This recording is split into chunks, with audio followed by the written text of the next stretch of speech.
अस्सलाम वालेकुम स्टूडेंट्स। आज हम बात करने जा रहे हैं फ्राइड्स ईगो डिफेंस मैकेनिज़म्स की। ठीक है जी। फ्राइड कौन है? Psycho analysis school of thought के जो हमारे पास फादर हैं उनका नाम है फ्राइड। ठीक है। उन्होंने क्या किया था, उन्होंने कुछ ईगो डिफेंस मैकेनिज़म्स जो थे वो हमें बताए थे। उससे क्या होता है, हम अपनी ईगो को कंट्रोल करते हैं। ठीक है, हम अपनी एनजाइटी को कंट्रोल करते हैं, हम अपनी ईगो को डिफेंड करते हैं। इसमें हमारे पास क्या क्या आ जाता है? रिप्रेशन आ जाता है। ठीक है, इसमें हमारे पास denial, projection, displacement, sublimation, rationalization, reaction formation, intellectualization, ये सब हम यहाँ पर डिस्कस करेंगे। इसके अलावा भी कुछ हैं बट यहाँ पर इस वीडियो में हम ये सब डिस्कस करेंगे। ठीक है जी। So let's start our lecture.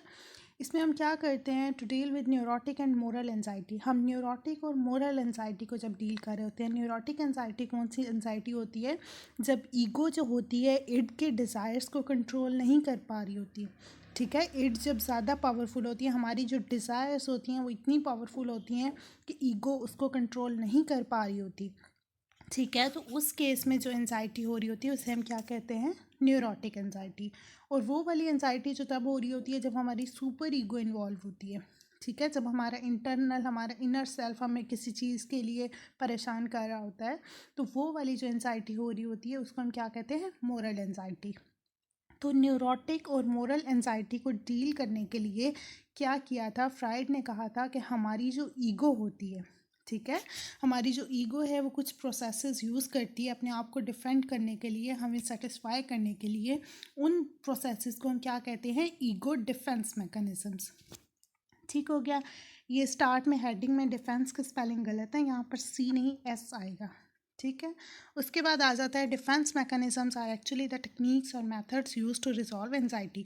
इसमें हम क्या करते हैं? हम एंजाइटी को रिजॉल्व करने के लिए डिफेंस मैकेनिज़म्स को यूज़ करते हैं। ठीक है, ये एंजाइटी को टेम्पोरेरीली, थोड़ी टाइम के लिए, कुछ अरसे के लिए उसको ख़त्म करता है, हमें बैलेंस करता है, हमारी इमोशंस को, फीलिंग्स को, थॉट्स को बैलेंस करता है, लेकिन ये हमेशा के लिए उन फीलिंग्स को ख़त्म नहीं करता।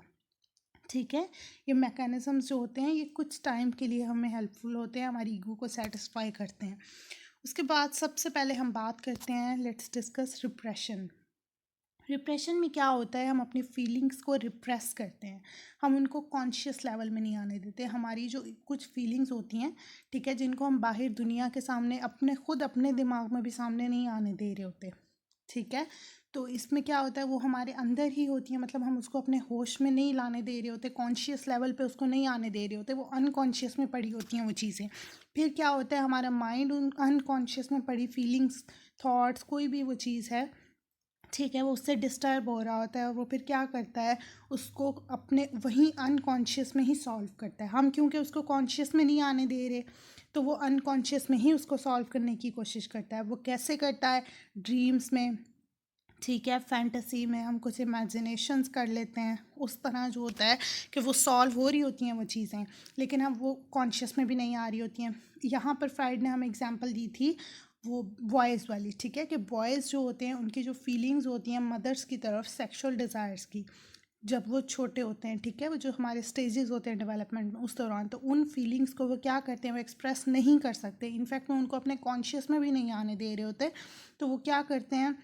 उन फीलिंग्स को रिप्रेस कर रहे होते हैं।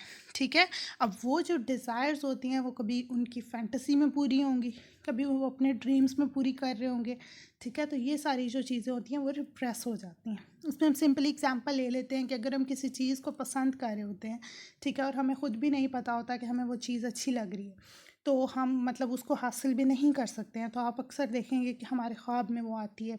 ठीक है, हम ख्वाब में देखते हैं कि वो चीज़ हमारे पास है। ठीक है, इस तरह करके हमें ख्वाब आता है। तो अब यहाँ पर क्या हुआ, हमारी वो जो डिज़ायर थी, जब हमने उसको कॉन्शियस में पूरा नहीं किया, तो हमारे अनकॉन्शियस ने अपने लिहाज से खुद ही उसको पूरा कर लिया। उसने ड्रीम में वो ख्वाहिश पूरी कर ली, तो वो सेटिस्फाई हो गया। ठीक हो गया, मतलब अनकॉन्शियस खुद ही अपने आप को सेटिस्फाई कर लेता है जब हम कॉन्शियस में उन चीज़ों को सॉल्व नहीं कर पाते हैं। ठीक है, तो इस तरह हमारी जो एंजाइटी होती है वो कंट्रोल हो जाती है। Freud said that the reason of mental illnesses is that their conflicts are unresolved. अब यहाँ पर कुछ conflicts, अब हर conflict तो unconscious में resolve नहीं हो सकता, तो वो वाले conflicts जो unconscious में भी resolve नहीं होते, ठीक है, वहाँ पर भी अनरिजॉल्व पड़े रहते हैं, तो वो क्या करते हैं? वो मेंटल इलनेसेस कॉज करते हैं। ठीक है। फिर आगे वो मेंटल सिकनेस होती है, लोग साइको होते हैं, डिप्रेशन, वो सब कुछ आगे चलता जाता है। ठीक हो गया।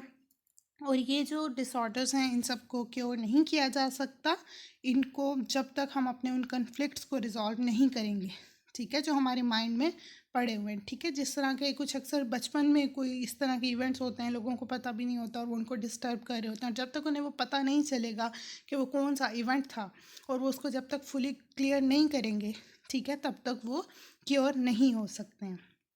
डिप्रेशन क्या करता है, एंजाइटी को कुछ टेम्परेरी बेसिस पे सॉल्व कर देता है, लेकिन परमानेंटली नहीं कर सकता।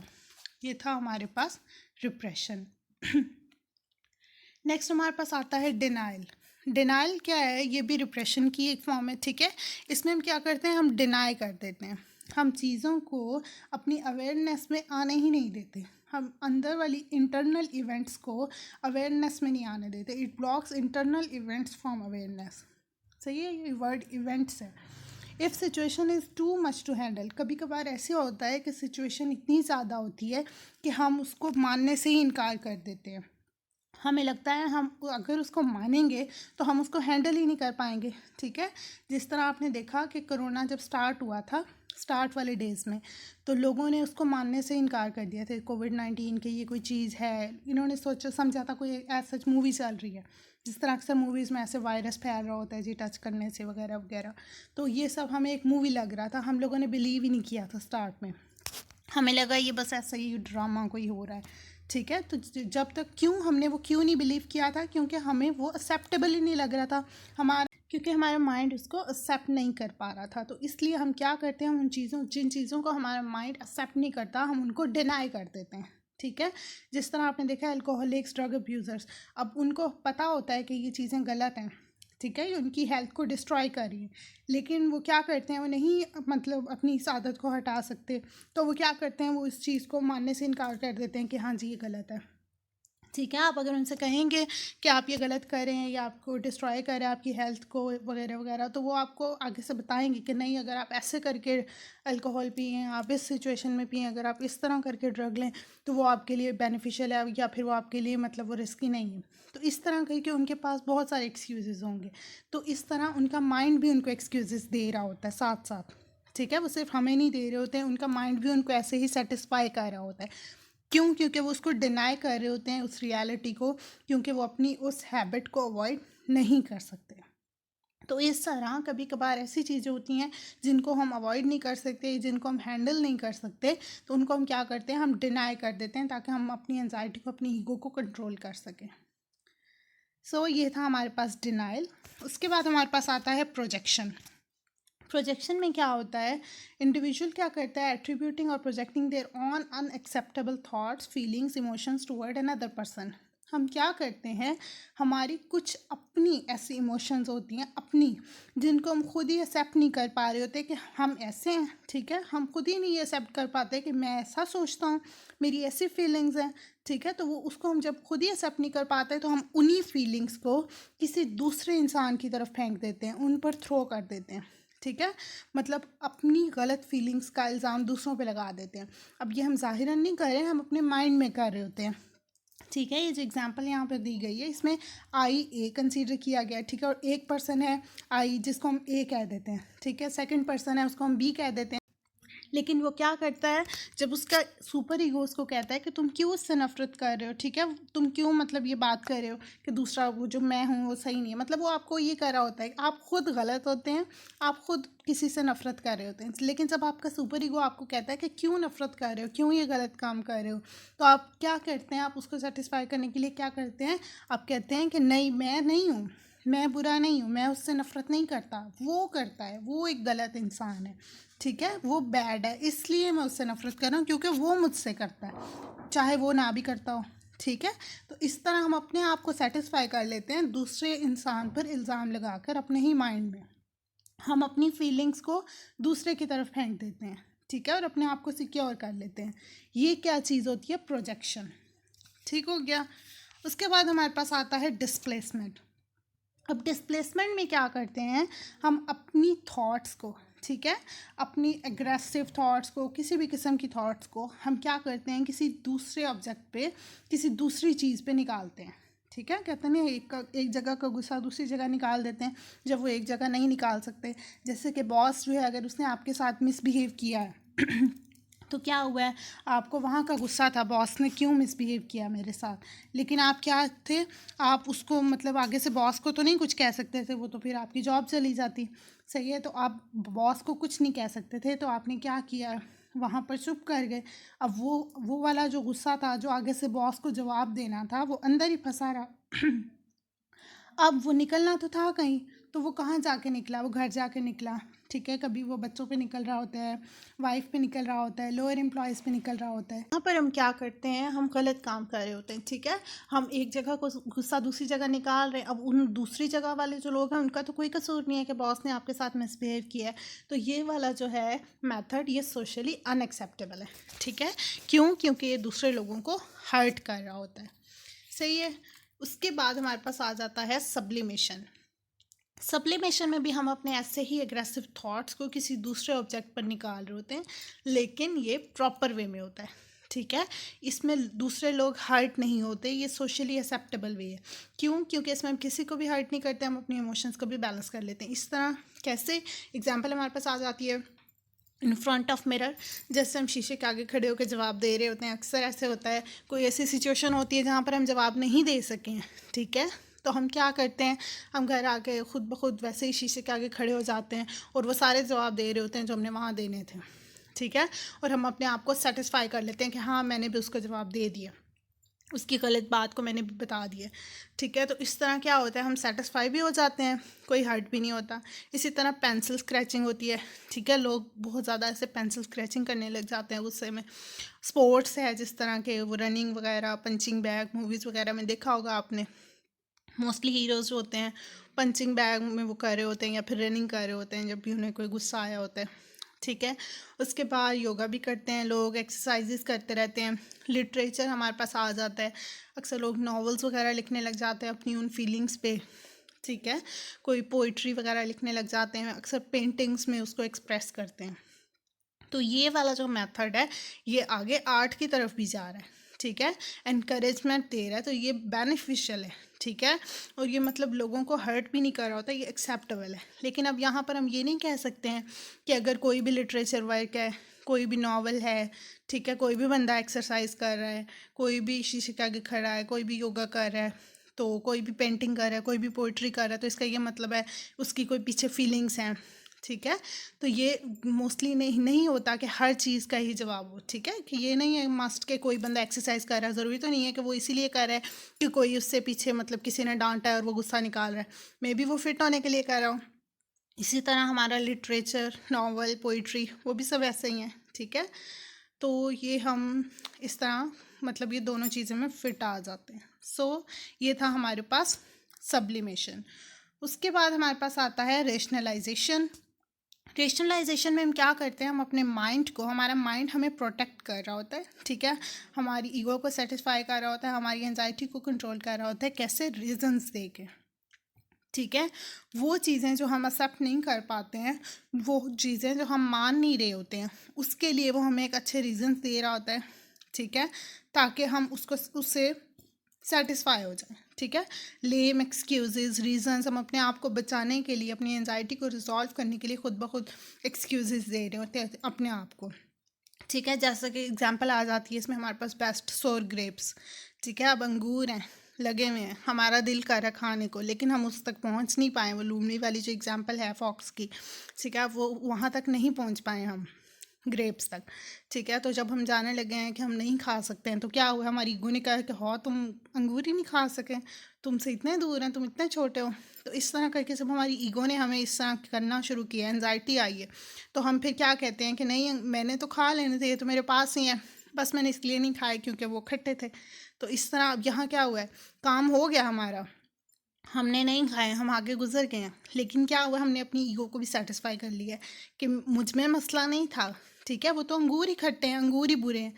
तो हम क्या करते हैं, हम मतलब इस तरह अपने आप को खुद ही से एक्सक्यूजेस दे के ठीक है, अपने आप को सेटिस्फाई कर लेते हैं।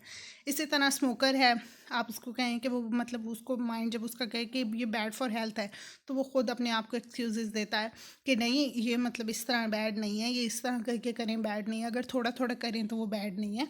तो इस तरह वो करके अपने आप को सेटिस्फाई कर लेता है और अपना उस स्मोकिंग के प्रोसेस को कंटिन्यू रखता है। सो ये था हमारे पास रेशनलाइजेशन। उसके बाद हमारे पास आता है रिएक्शन फॉर्मेशन। रिएक्शन फॉर्मेशन में क्या होता है, if we have some negative thoughts, हमारे माइंड में अगर कोई नेगेटिव थॉट्स होते हैं, ठीक है, जो हमें एंजाइटी की तरफ लेकर जा रहे होते हैं, हम उनको क्या करते हैं, हम निकालते हैं पॉजिटिव थॉट्स के ज़रिए। ठीक है, हम किसी ऐसी एक्टिविटी में इन्वॉल्व हो जाते हैं जो उन नेगेटिव थॉट्स की तरफ से लेकर मतलब उस चीज़ से ऑपोजिट होती है। ठीक है, वो हम अपनी उन नेगेटिव थॉट्स को कंट्रोल करने के लिए पॉजिटिव थॉट्स की तरफ जाते हैं। ठीक है, जिस तरह के अगर कोई शख्स जो है वो अल्कोहल ड्रिंक करता है, ठीक है, वो ड्रिंक कर रहा है ज़्यादा और वो अब उसको ख़त्म करना चाह रहा है, उसका माइंड उसको इस तरह प्रेशराइज कर रहा है कि ये गलत काम कर रहे हो तुम, ठीक है, तो वो क्या करेगा, वो अगर इस तरह की कुछ कम्युनिटीज़ में कुछ वो उस तरह की पार्टीज़ में इन्वॉल्व हो जाएगा जो अल्कोहल के ख़िलाफ़ प्रोटेस्ट कर रही होंगी, ठीक है, कि अल्कोहल बैन होना चाहिए, इस तरह करके वो उन कम्युनिटीज़ में इन्वॉल्व होता है। तो क्योंकि वो वाली पार्टीज़ जो इस चीज़ के ऑपोजिट होती हैं, वो यानी कि वो नो डाउट वो उस चीज़ को हेट कर रही होती हैं, नफ़रत कर रही होती हैं, इसीलिए वो उसको ख़त्म करना चाह रहे होते हैं। ठीक है, तो जब हम इस तरह की एक्टिविटी में इन्वॉल्व होते हैं तो हम भी उसी तरह नफ़रत करने लग जाते हैं। ठीक है, ऑब्जर्वेशन मैटर्स अ लॉट। हम जब दूसरों को ऑब्ज़र्व करते हैं कि वो लोग सब नफ़रत कर रहे हैं इस चीज़ से, तो हम खुद ब खुद नफ़रत करने लग जाते हैं। ठीक है, तो इसमें क्या होगा, जब हम चीज़ से नफ़रत करने लग जाएंगे, हम मतलब ऑपोजिट काम कर रहे हैं, पहले हम उस चीज़ को पसंद कर रहे होते हैं, लेकिन जब हम इस चीज़ में इन्वॉल्व होते हैं जो उससे नफ़रत कर रही है, तो हम भी नफ़रत करने लग जाएंगे। और जब वो खुद ब खुद अल्कोहल से नफ़रत करने लग जाएगा तो फिर वो उसको पिएगा कैसे। ठीक है, तो वो अपने आप को कंट्रोल कर लेगा। सही है, तो इस तरह हम अपनी थॉट्स के अगेंस्ट काम करें जब, तो हम उनको कंट्रोल कर लेते हैं। इसमें हमारे पास जो डॉक्टर्स वगैरह होते हैं वो मेनली यही वाला मेथड यूज़ करते हैं डिप्रेशन पेशेंट्स के साथ। वो कहते हैं इनका इन्वायरमेंट चेंज कर दें। ठीक है, जब इन्वायरमेंट चेंज होगा तो वो क्या होगा, उनके माइंड में जो नेगेटिव थॉट्स चल रही हैं, कोई सैड थॉट्स चल रही हैं, कुछ भी चल रहा है, तो वो चेंज हो जाएंगी, क्योंकि वो अच्छी वाली थॉट्स आने लग जाएंगी, दुनिया प्यारी है, ये वाली बातें उनके माइंड, अगर उनको अच्छे इन्वायरमेंट में आप लेकर जाएंगे तो उनके माइंड में अच्छी अच्छी बातें आएंगी। ठीक है, कि दुनिया तो प्यारी है, मैं ऐसे ही गलत इन्वायरमेंट में था, मैं गलत सोच रहा था, तो उनका क्या होगा, माइंड सेटिस्फाई होने लग जाएगा। तो इस तरह वो ऑपोजिट सोचेंगे उससे। नेक्स्ट आता है हमारे पास intellectualization. It's the last one. Intellectualization में क्या होता है, हम अपने आप को लॉजिक्स देते हैं, हम रीजंस देते हैं, ठीक है, to satisfy ourselves and others for the action for the negative thought. और हमने कोई बुरा काम किया होता है, ठीक है, उसके लिए दूसरे भी हमें डिग्रेड कर रहे होते हैं, हम खुद भी अपने आप को डिग्रेड कर रहे होते हैं कि हमने ये क्यों किया है। तो उसमें क्या होता है, वो जब हमें एंजाइटी हो रही होती है, ईगो कर रही होती है कि क्या किया ये तुमने, तो हम खुद ब खुद अपने आप को रीज़न्स देते हैं, हम अपने आप को सेटिस्फाई करने की कोशिश करते हैं। ठीक है, अपने आप को भी और दूसरों को भी उन गलत काम के लिए, उन नेगेटिव थॉट्स के लिए। तो इसमें हमारे पास इस तरह एग्जांपल आ जाती है कि चाइल्ड अगर वो कोई बैड काम करते हुए पकड़ा जाता है, ठीक है, तो वो काफ़ी सारे रीजंस दे रहा होता है। सही है, आपने बचपन में काफ़ी चीज़ें इस तरह की फेस की होंगी। अगर हम कोई गलत काम कर रहे होते हैं छोटा मोटा और मामा पापा कोई देख लेते हैं, तो हम फिर क्या करते हैं, खुद ब खुद थोड़ी सी कोई रीज़न दे रहे होते हैं कि नहीं ये तो मैं ऐसे कर रहा था, मैं ऐसे कर रहा था। ठीक है, तो इस तरह क्या होता है, हम सबको सेटिस्फाई कर रहे होते हैं। सो ये हमारे पास थे फ्राइड्स के कुछ मेथड। इसमें हमारे पास एक दो और भी आ जाते हैं, एक हमारे पास है रिग्रेशन, ठीक है, और एक है हमारे पास आइडेंटिफिकेशन। और ये तकरीबन यही हैं, सारे टोटल मेथड्स हैं। सो वो वाले दोनों इस वीडियो में नहीं है, बाकी सब हैं। आई होप आपको अच्छी समझ आई हुई होगी, और अगर आपको कोई भी कन्फ्यूजन हुई तो आप फ्रेंकली पूछ सकते हैं कमेंट बॉक्स में। Thank you so much and अल्लाह हाफ़िज़।